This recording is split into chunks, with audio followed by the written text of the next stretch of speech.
There we go. Make sure it's Actually recording. Sorry about that. Hello everyone, and welcome to another Follett House Friday. My name's Jeremy, and I'm the Museum Services Manager for the Sandusky Library and Follett House Museum. And today, I wanted to do something, we just, of course, had our election this past Tuesday, and we're all still talking about it, and we await the results. I thought I wanted to do something that tied into election history and something that tied into election history a little bit closer to home. So this is a portable voting booth. You can see it was the Douglas collapsible voting booth made by the Douglas Manufacturing Company in Crete, Nebraska. And I'll talk a little bit more about the history of the voting booth, how it was made, because that's actually really fascinating. But what's equally as fascinating is this was a voting booth that was used here in Sandusky. This piece was given to us by the city of Sandusky. I can't remember offhand what year it was donated to us, but this was a voting booth that was used in the early 1900s here in Sandusky. So it's really cool that we have a piece of Sandusky electoral history here as part of our collection. And this actually is a real portable voting booth. I'll show you the box it came in a couple of minutes. And it really is portable. One of my colleagues and I put it up yesterday, never having put it together before, in under 5 minutes. So it does go together pretty quickly. So let me tell you a little bit of history about this, the Douglas collapsible voting booth. It was originally designed in 1904 by Elizabeth Douglas. And the story behind why and how she invented it is really fascinating. So in 1904, she went and saw a speaker who was doing mission trips to Tibet, and she was so moved by what he had to say, she decided to pledge $20,000 to her, which in it's a lot of money anytime, but in 1904, that's a lot of money. Today, that's about $1 million. It's a lot of money. And she wasn't sure how she was going to raise this money. So that night, and this comes from Elizabeth herself, Miss Douglas, she had a dream where an old man in a long white beard came to her and said she should design a collapsible voting booth, and that would make her wealthy, and then she could fund this mission trip. I found a newspaper article from Nebraska that, this is an exact quote. This is something that she says happened. So that next day, she started working on design.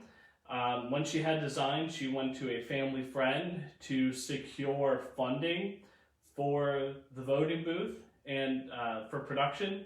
And in 1906, they got a patent. They originally started production out in Los Angeles, where they had a small factory where they produced about, I think, 2,000 to 4,000 units out there. And by 1912, they moved to Crete, Nebraska, and they were producing a lot more. And the company, the Douglas Manufacturing Company, was producing these voting booths, or one similar to it, up until the 1950s.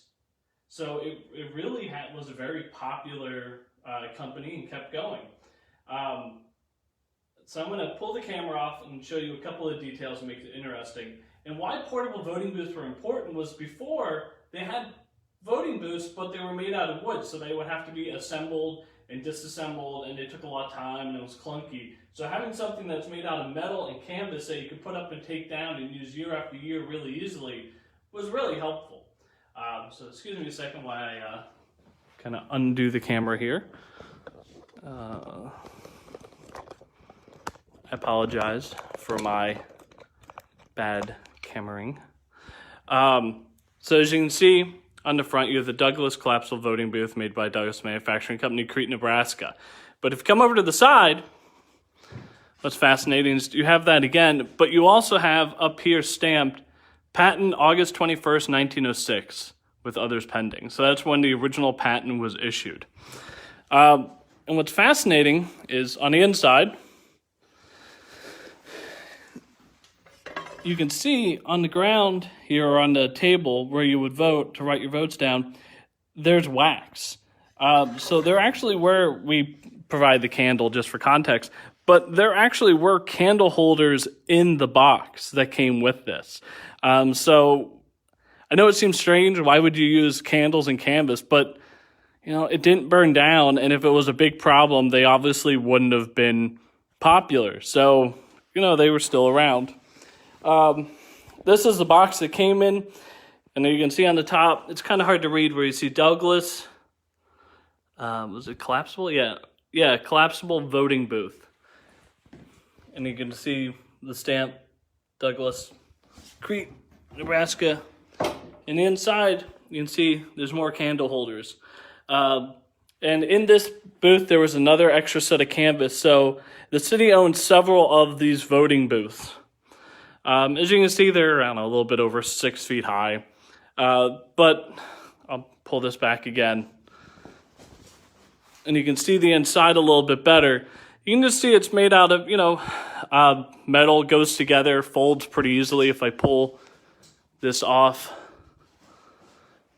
you can see the frame a little bit better. But it's really quite fascinating that they were able, that this person designed it, and the story behind it is so fascinating.